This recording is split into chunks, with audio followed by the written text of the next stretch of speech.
कबीर की वो एक शब्द की पुकार, मीरा, गेस्ट कॉटेज की हवा में एक कांच के टुकड़े की तरह तैर रही थी। वो सवाल नहीं, एक फैसला था जो उसके कानों में नहीं, सीधा दिल में चुभा था। एक पल की खामोशी और फिर कबीर के अंदर का सारा बांध टूट गया। हिम्मत कैसे हुई तुम्हारी इसके साथ यहां बैठने की? उठो, उठो यहां से मीरा। उसने मीरा का हाथ पकड़कर उसे उठाने के लिए झपट्टा मारा, लेकिन उससे भी तेज वो हमशक्ल था। वो एक ही झटके में सोफे से उठा और कबीर और मीरा के बीच एक दीवार की तरह खड़ा हो गया।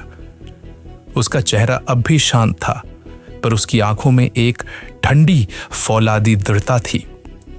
दूसरे कबीर की शांत पर मजबूत आवाज में, उस पर हाथ मत लगाना। यह सुनना था कि असली कबीर का गुस्सा 7वें आसमान पर पहुंच गया। कबीर चिल्लाते हुए, तू मुझे बताएगा मैं क्या करूं? वो मेरी पत्नी है। उसने हमशक्ल के कॉलर को पकड़ने के लिए हाथ बढ़ाया, लेकिन एक नामुमकिन सी बात हुई। हमशक्ल ने बड़ी आसानी से कबीर की कलाई पकड़ ली। उसकी पकड़ में जोर नहीं, पर एक ऐसी मजबूती थी कि कबीर अपना हाथ छोड़ा ही नहीं पाया। ये एक बड़े भाई का एक जिद्दी बच्चे को रोकने जैसा था। और यही तुम्हारी प्रॉब्लम है कबीर। वो तुम्हारी पत्नी है, कोई तुम्हारी जायदाद नहीं। देखो अपनी हालत, चिल्लाना, गुस्सा करना, जोर जबरदस्ती करना, क्या इसके अलावा तुम्हारे पास उसे देने के लिए कुछ और बचा है? हर शब्द असली कबीर के दिल में तीर की तरह लग रहा था, क्योंकि वो जानता था कि ये सच है। उसने अपनी पूरी ताकत से खुद को छुड़ाने की कोशिश की, पर नाकाम रहा। वो हार रहा था, हर तरह से। हमशक्ल ने कबीर की कलाई छोड़ दी और एक कदम पीछे हटा। इस जगह के कुछ नियम हैं, समझ लो। ये कॉटेज, ये उसका सुकून है। जब वो यहां है, वो मेरे साथ है। वो मेन विला, वो तुम्हारी हकीकत है। जब वो वहां होगी, वो तुम्हारे साथ होगी। उसे मजबूर नहीं किया जा सकता। फैसला हमेशा उसका होगा।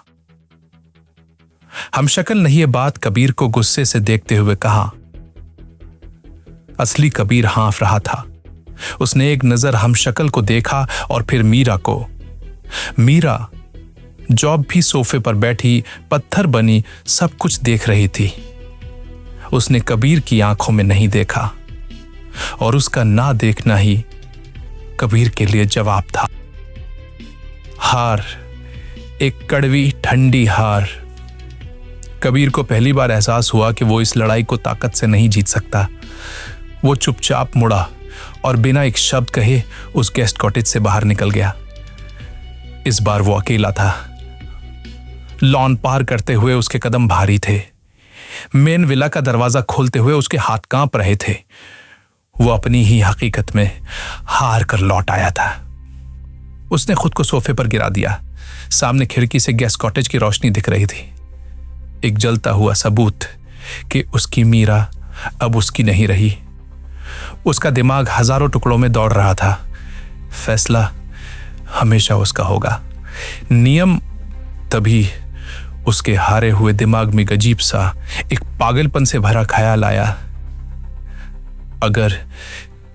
अगर वो कॉटेज मीरा को उसका परफेक्ट वर्जन दे सकता है, तो क्या वो मुझे? एक नई, हारी हुई और खतरनाक उम्मीद के साथ वो उठा। वो वापस विला के दरवाजे पर गया। उसने दरवाजा खोला और फिर से उस गेस्ट कॉटेज की तरफ देखा। इस बार वो लड़ने नहीं जा रहा था। इस बार वो एक जुआ खेलने जा रहा था। वो कॉटेज के बंद दरवाजे के सामने जाकर खड़ा हुआ। उसने एक गहरी सांस ली और आवाज दी, लेकिन उसकी आवाज में गुस्सा नहीं, एक अजीब सी, एक पागलपन से भरी उम्मीद थी। मीरा, क्या तुम अंदर हो? वो जानता था कि उसकी मीरा अंदर है, उस हमशक्ल के साथ। तो फिर वो किसे बुला रहा था?